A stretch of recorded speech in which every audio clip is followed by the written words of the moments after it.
The first item on the agenda would be to consider approval of the minutes from the council meeting of 9/8, and that would include the utility rate, the joint meeting with the Utility Rate Advisory Board and the Board of Public Works. Any questions concerning the minutes from the council meeting of September 8th? And the third. Okay. Yes. I'd make a motion to approve as presented. A motion to approve by McFerrin. I'll second. Second by Kissling. The vote, please, Mr. Chippel. Kissling. Aye. Bounds. Aye. Dubon. Aye. McFerrin. Aye. Ware. Aye. 5 ayes. 5 ayes, no nays. The minutes are hereby approved. Same claim dockets was available for your review as well. If you need questions or comments on the claims as presented. Make a motion to approve the claims. Motion by Kissling to approve the claims. Second. Second by Dubon. Vote, please. Kissling. Aye. Bounds. Aye. Dubon. Aye. McFerrin. Aye. Ware. Aye. 5 ayes. 5 ayes, no nays. The docket is hereby approved. This is the time and place that has been advertised as a public hearing on our wastewater rates, a city ordinance for the change in wastewater utility rates as it relates to the project that is before us for our wastewater utility. The ordinance was introduced by the council at our last meeting. This is the time for public comment on that if there are any questions. Buzz Crone is here as our rate consultant.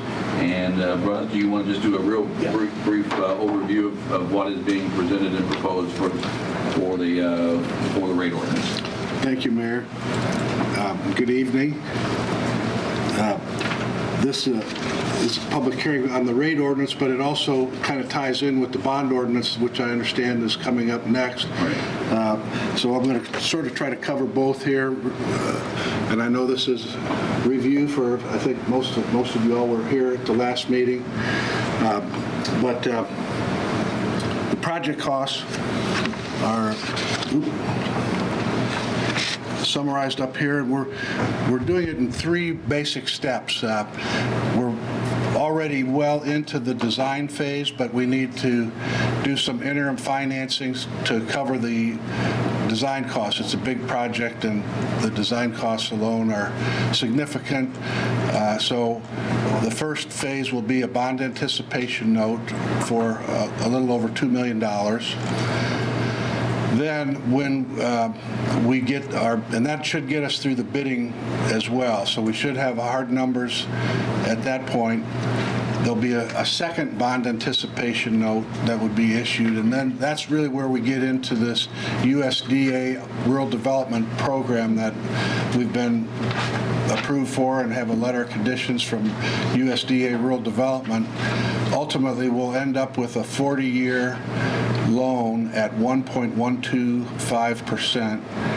And they will also include refunding all of our other debt so that we can consolidate all those bonds at a lot less interest rate. And it's really an amazing program that we're in line for here with rural development.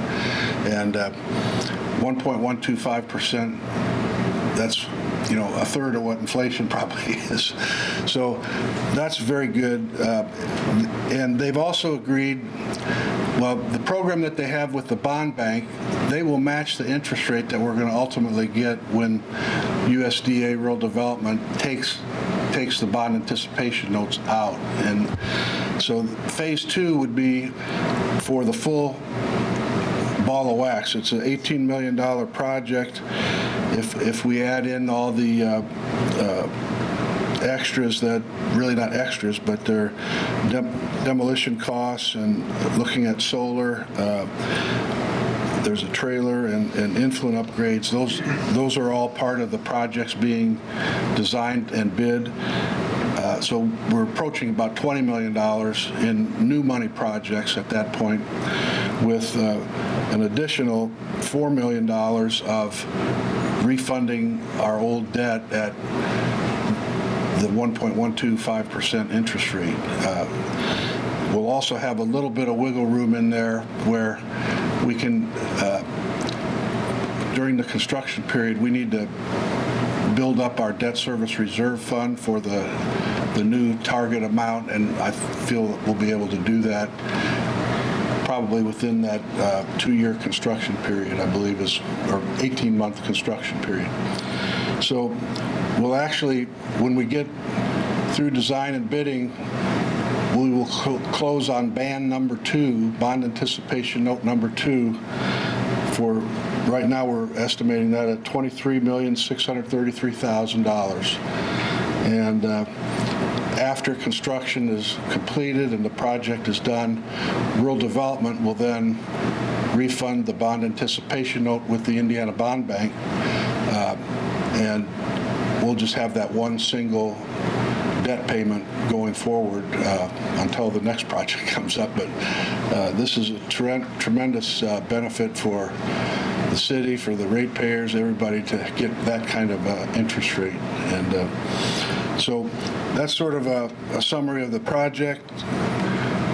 And when we look at the annual debt service requirements during the first phase of this, from now through next October, most likely, our debt service payments will hover around $530,000. We'll get a little bit of a benefit in Band 2 if we decide not to, keep up the same level of principal payments. But when they refinance all that debt at 1%, we talked about using that little benefit we get there to pre-fund, to fund up the debt service reserve. That way, going forward, all the net cash flows will be available for other routine. There's still going to be capital improvements that will be ongoing, addressing infiltration inflow. The plant will be pretty much brand new, but and we'll have a fixed asset replacement program we'll have to start funding for. And I know I talked to Gary, they're going through that now with the water utility, that they're getting toward the end of that. That's one of the SRF requirements, and I believe rural development has a similar one, but it's not a bad thing, it's a good thing. So then when we get all closed with the final after construction and USDA takes out the bond anticipation note 2, our annual debt payments will be about $735,000 to $740,000 a year, in that range. So again, this could be, when we first ran these numbers using either market rates or even SRF rates, these numbers were a lot bigger. So this is sort of the revenue requirements during our design and bidding phase, during our construction phase, and then post-construction phase. And that's sort of how we came up with the 3-phase rate adjustment. I know there's a lot of sensitivity with the working group that the mayor put together with Steve and some of the other folks, Glenn, that we not hit the people too hard. With the COVID thing, that was a goal to, normally I would put the biggest chunk up front, but we're really kind of pacing that. We have to get to the 3rd phase at some point, and we're pre-approving all those, but we're going to be phasing those in gradually. So, and then these are the revenue requirements that filtered into the rate ordinance that Phil has put together. It was introduced at the last meeting, and it also has covers the parameters in the bond ordinance. Also cover the authorization of these 2 bond anticipation notes, and then the ultimate 40-year bond with rural development. That's probably more than I needed to say. So that just needed to have that on the record again for why the rates are proposed at the ordinance that that's in before us. Again, this is the time for the public comment on that. If there's anyone who wishes to comment or have questions about the proposal, the ordinance, they're welcome to speak at this time. You would come to the podium and identify yourself and ask your questions or make your comments. You're welcome to do so at this time.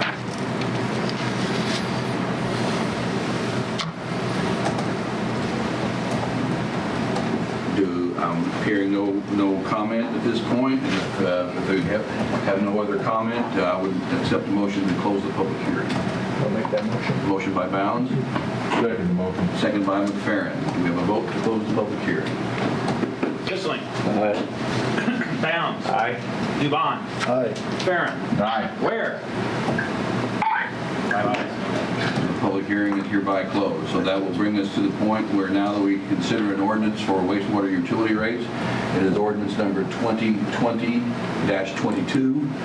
This was introduced at our previous meeting and is an historic ordinance amending the ordinance 2015-37, establishing a schedule of rates and charges for the use of the municipally owned sewage works for the city of Huntingburg.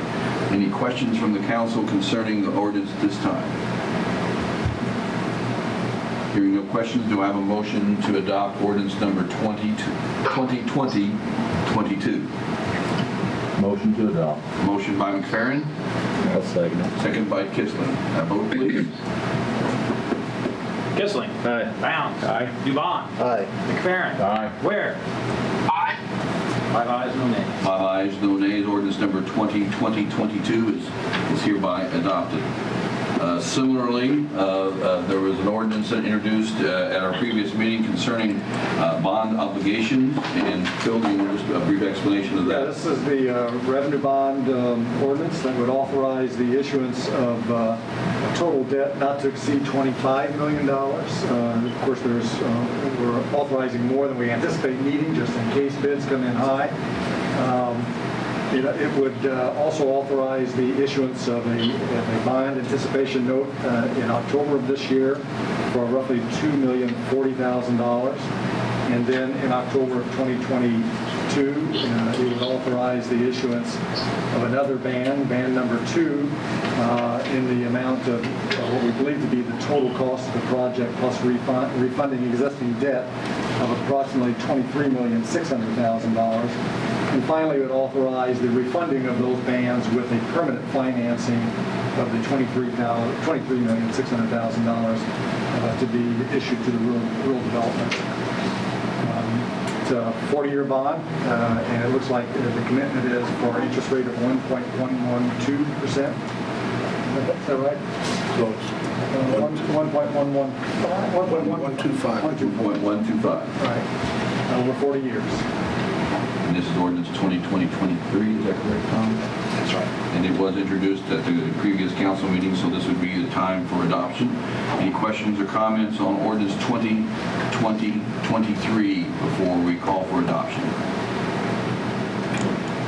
Hearing none, I would entertain a motion to adopt ordinance number 2020-23 concerning current refunding of certain bond issues and issuing of revenue bonds for the wastewater project.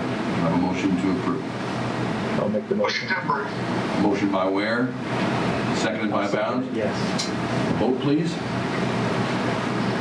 Kissling. Aye. Bounds. Aye. Dubon. Aye. McFerrin. Aye. Ware. Aye. 5 ayes. 5 ayes, no nays. Ordinance number 2020-23 is hereby adopted. Thank you, gentlemen. Thank you, Mr. Crone, for your work on this. And Thank you. appreciate the work that was done to bring this project together, and look forward to a successful project moving forward. Also tonight, this is the time and place set for a public hearing on the city's 2021 city budget. This budget was reviewed by the council during meetings and submitted to our clerk treasurer, and Tom has that budget for review at this point. Tom, any comment? You have a copy of the ordinance there, which is really what is from the gateway system. Used $140 million as far as the budget goes. We know it's going to be higher than that, so the rates will be actually lower than that. You have the sheet here in front of you. Actually, on the second page, the advertised rate of what the budget with the $140 million is 2.3786 per $100. With our maximum levy, though, our rate will not be probably will not be more than 1.1657, which is actually down 2.8% from last year's 1.1994. So the total budget for the city is $10,276,489, with our tax funds it being $5,760,205.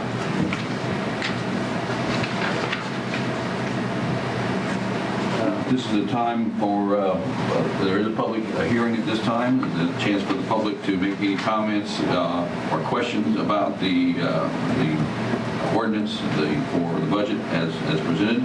Do we have any questions or comments from citizens concerning the proposed budget?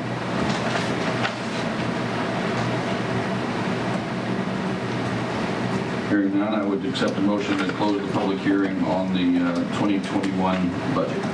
Motion made. Motion by McFerrin, Second. seconded by Dubon. Roll, please. Kissling. Aye. Bounds. Aye. Dubon. Aye. McFerrin. Aye. Ware. Aye. 5 ayes and nays. 5 ayes, no nays. The public hearing is hereby closed. And this would be an introduction of ordinance number 2020. 2024. We have before us ordinance 2020-24, setting the appropriation and tax rates for the city of Huntingburg for the year 2021. We have a motion to introduce. Motion made. Motion by Kissling, second. Second. Second by Bounds. All in favor of introducing the motion, would you have a roll call vote, please? Kissling. Aye. Bounds. Aye. Dubon. Aye. McFerrin. Aye. Ware. 5 ayes, no nays. 5 ayes, no nays. Ordinance number 2020-24 is hereby introduced and will be held over for final adoption at our next meeting in October. 13th is the budget adoption. So the budget adoption meeting will be on the 13th. Thanks, Tom. Next up, we have to consider bids for the owner-occupied housing program. Jenny Deerwester could not be with us this evening, but she has presented information to you on this. We received the bids at our previous meeting, and according to the documents they have before us, she is recommending the award of 2 bids on the projects that were presented to us. A bid on project number 108, $46,250, and on project 114, $27,000, both from Garner's Construction. According to the document from Ms. Deerwester, the bids were accepted and they are deemed as being the lowest, most responsible and responsive bids, and would take the council action to approve the bids as received. She did note that one property owner has decided that they do not wish to participate in the program at this time, so that bid was removed. They had applied for the program and have had some other issues with their construction work there, so they have chosen to remove from the project. That's why there's just 2 bids here rather than 3. So one has withdrawn from the program. So do we have any questions on the bids as proposed to accept for the owner housing rehabilitation program for the city? Any questions on the bids? Hearing none, do I have a motion to approve the bid as presented? Motion to approve. Motion by McFerrin, Second. second by Kissling. Vote, please. Kissling. Aye. Bounds. Aye. Dubon. Aye. McFerrin. Aye. Ware. Aye. 5 ayes, no nays. 5 ayes, no nays. The bids are hereby approved. I'm going to ask that signature from the council members on that, please.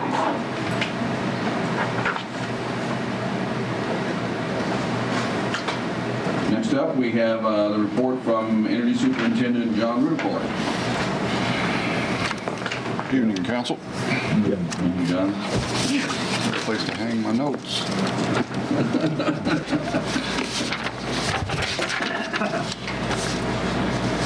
Start off with the gas department. They installed 4 new services this month. We have 10 on file to be installed when they're ready. One of our gas crew members, they've been monitoring the water replacement project.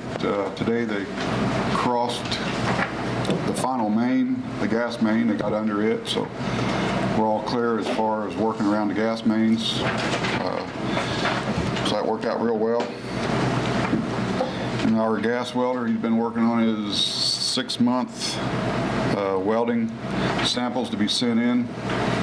They're required to be sent in every 6 months, and they're tested to destruction, which they crush the pipe, and if the weld breaks before the pipe breaks, he fails. But he's had real good luck. He hasn't failed yet, so that's been going real good. And basically, the gas crews, they've been working out of Hunter's Crossing. They got all the main installed, pressure tested, and filled up with gas and ready for hookups. So that work's been completed.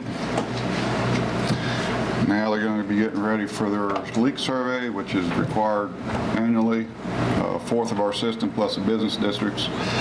So the month of October they'll be working on our leak survey. So that's pretty well it for the gas. Any questions? Questions on the gas report?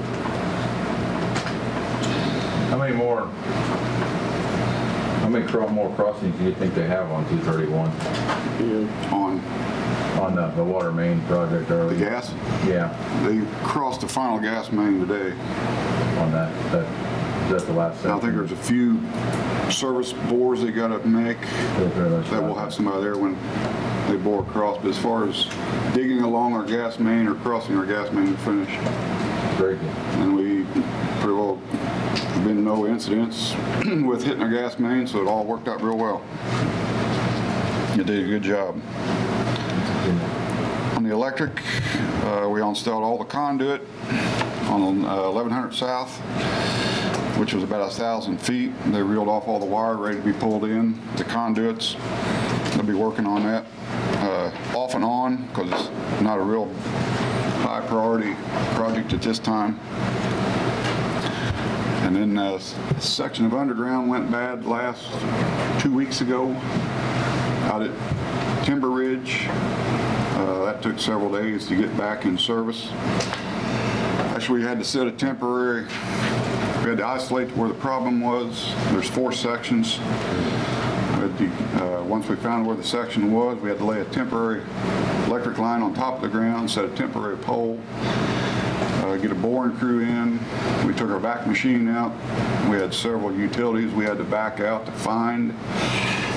A couple of them were pretty hard to find, but with our back, we finally found them. It took about a day. And then we had a boring crew come in. They pretty well bored where the old line was buried. They pulled a conduit in, so we pulled new wire in. We got it all done. So that project finished up early last week. That wire was put in probably in '85. They don't make that wire no more. It's kind of an unprotected wire. But what we do now, we pull a conduit in, plus we pull the underground primary wire in, which is jacketed, so it's very well protected. And they've been working a lot out at Hunter's Crossing 3. We got all the primary in with conduits, the primary. We set the boxes, we set the transformer pads. Now we just got to go back and terminate the ends. And that's going to take a little while. So that's been keeping them pretty busy. Then we did meet with Katie Muller with EV United about electric vehicle charging station. We showed the location where we were probably going to install it, and they were very favorable to that location because it's right in close to our downtown and our Market Street area. So they were real pleased with it. Just need approval to, I think the mayor drew up We have a letter that Tom submitted. You see on your board pack was a quote for the entire project, and the entire project cost was $15,463. The city, as applying for the grant, would be $9,000 So the city's commitment from the electric fund would be $6,493 for the project. And according to the grant will be submitted. This is a grant that Radius is leading. So there's several communities around the Radius region that are involved in this. The city of Jasper is involved with it as well. Should the grant be approved, we will have through December of 2022 to make the installation. So with plans at Market Street Park for any expansion that would happen, we have until 2022 to complete the project, which would give us plenty of time to plan for that that area and complete the project. So what we need is a motion to approve the city's application for the grant and the commitment of $6,493 from the electric funds as part of our part of the grant. And if we're not awarded the grant, we can Yes. back out of the project. Yeah, if the grant is not awarded, then the project would be on hold. If we would want to proceed with it, we do have a quote of what the total cost of the project would be, and Right. should the grant not be successful, it could be something that we would reconsider and want to go, may want to go ahead if the grant's not Bring approved. it back up. What it is, it'd be a single pedestal with 2 charging plugs on it. So you charge 2 vehicles off the 1 pedestal. I kind of threw this in. It's coming, electric vehicles. The 2022 Ford, that's an all-electric truck, F-150. That's about the time we'll have our charging station in.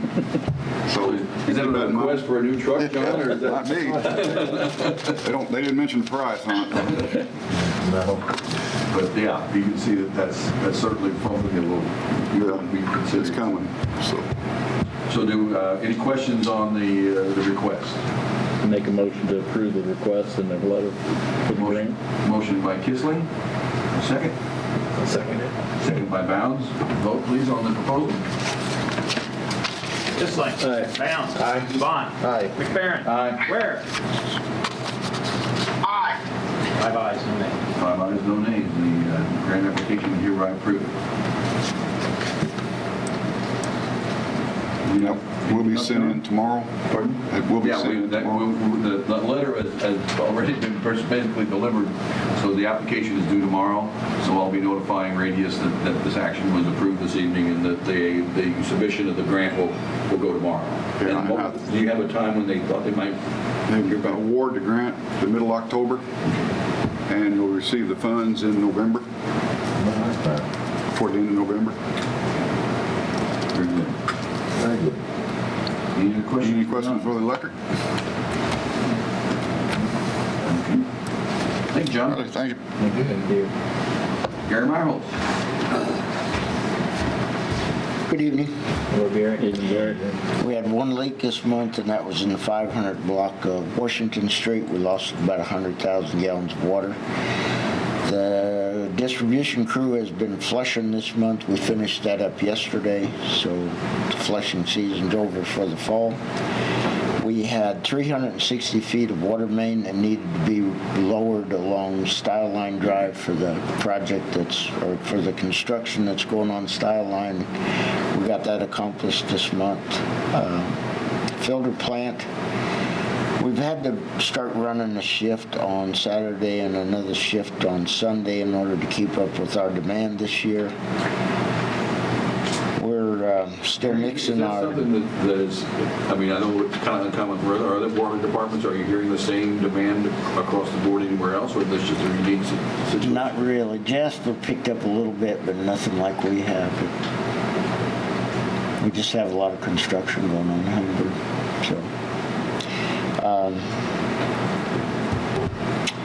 We're still mixing our disinfectant from bleach. We're hoping to get the Myox machine up and running within the next 2 to 3 weeks.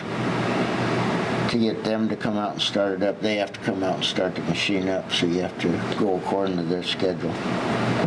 Our high demand day this month was 1,999,230 gallons, and our high production day was 1,168,110 gallons. The transducer went out on the clear well, and that's the thing that reads the depth of the clear well, and we had to change that. That was changed last week. And then on our new metering system, normally every day we're running somewhere between 1 and 3 stale meters. Usually whenever we go out, we find out that's been covered up with dirt or something's parked on top of it. So we're having very little fail rate on the new metering system. The upgrades, we'll start with distribution. They have finished the vault down at Chestnut and Main Street. The crew has moved north of the railroad track. Now everything south of the railroad track is pretty well finished. And they made it to 10th Street today. So what they have left as far as laying pipe is from 10th to 12th Street as far as the open lay goes. And then they'll have to get some service lines across the road. Restoration crews should be here to start the yard work in the next week. And then the filter plant, the one part that we were waiting on that was holding up all the production inside the filter plant was the splitter box, and that's the device that splits water from one channel of water to the 4 individual filters. That came in and that has been set in place. We set that in place last Wednesday, and so they've started pouring walls again inside the plant. And they have moved a crew in to start setting equipment. The new wet well should be ready to start up in the next 2 weeks. And the solar, the rough grade has been set on the solar field, so if you go out there and see all the stripped grass, that's where the solar field will be. And they will start setting the racking for that solar field in mid-November, and they're actually hoping to have the solar field finished, provided the weather stays good this winter, by mid-January. So that is dependent on the weather. So that's the progress we've made. Any questions and all that? If you haven't had a chance to go by and look at the work that's being done at the plant, went by last week, and there's some amazing amount of work being done just to see what's going on there. Is, the project's moving at a pretty good pace, and I think we'll see a very, very successful end to that project. Yeah. It's going very well. The room that we added on looks like it's just always been there. They did an amazing job matching brick and block. It looks very nice. Any questions from Gary on the report? Hearing none? Have a good evening. Gary, thank you for your report. Mr. Steiner, you have anything for the board this evening? Nothing, no. Mr. Dipple, I was going to introduce that we remember the council a couple months, maybe a month or so back, received a request from the Housing Authority concerning a kiosk, and that we were going to share some of that cost from the pilot program. They were using funds from that, but we were also going to use some of our CARES dollars for that. As that project has moved forward, there's been a slight change in some of the numbers, and in conversation with Mr. Schneider and Mr. Dipple about how we might want to proceed, so we ensure that we get the funds properly reported and back to us. You have before you an agreement between the city and the Housing Authority. Tom, you want to explain? Yeah, it's just if we go ahead and it gets ordered, and it never comes in, the Housing Authority would have to pay us back. If it isn't approved for reimbursement, the Housing Authority has to pay us back. Bill, is there anything else in there that? No, essentially, it's just to make sure that if for some reason it's not eligible for reimbursement, that the Housing Authority would reimburse us for anything we expended. Tom, I don't know, do these funds have to be spent by December 31? That's what I'm reading. To be committed by. They get submitted by. Okay, so they have to have be encumbered with the contract. So it's kind of important to get this done. And I know that Jose, the member of the board, there's been a lot of discussion, and I think the model that was presented to us, and there's been a change in the model because the newer, the one that's being proposed now has better options, better features than the previous. That I understand. Yeah, what this is, because they said that what they have right now is small, but they're going to do a lot of change on what they have right now. So in the new one, they were talking to have a Wi-Fi, but that's they said something for if people want to pay online, they can do it on that. So there's a lot of change in that. And it's also, I think the languages, there was more language options on the newer model as well. There was a lot of, just a better features of, different language options as well. So I think this particular one, the price went from 34,000 to 11,500 or something like that. yeah.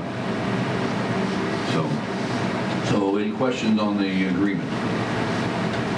If not, I would entertain a motion to approve the Coronavirus Relief Fund recipient agreement with the Huntingburg Housing Authority. Do I have a motion? I'll make a motion. Motion by Dubon. I'll second it. Second by Bound. Vote, please. Kissling. Aye. Bounds. Aye. Dubon. Aye. McFerrin. Aye. Ware. Aye. 5 ayes, no nays. 5 ayes, no nays. The agreement is hereby approved. Any other items from the council this evening? Any other items from the floor this evening? Motion to adjourn. Hearing that, we have a motion by Kissling to adjourn. I'll second it. Seconded by Bounds. Vote, please. Kissling. Aye. Bounds. Aye. Dubon. Aye. McFerrin. Aye. Ware. Aye.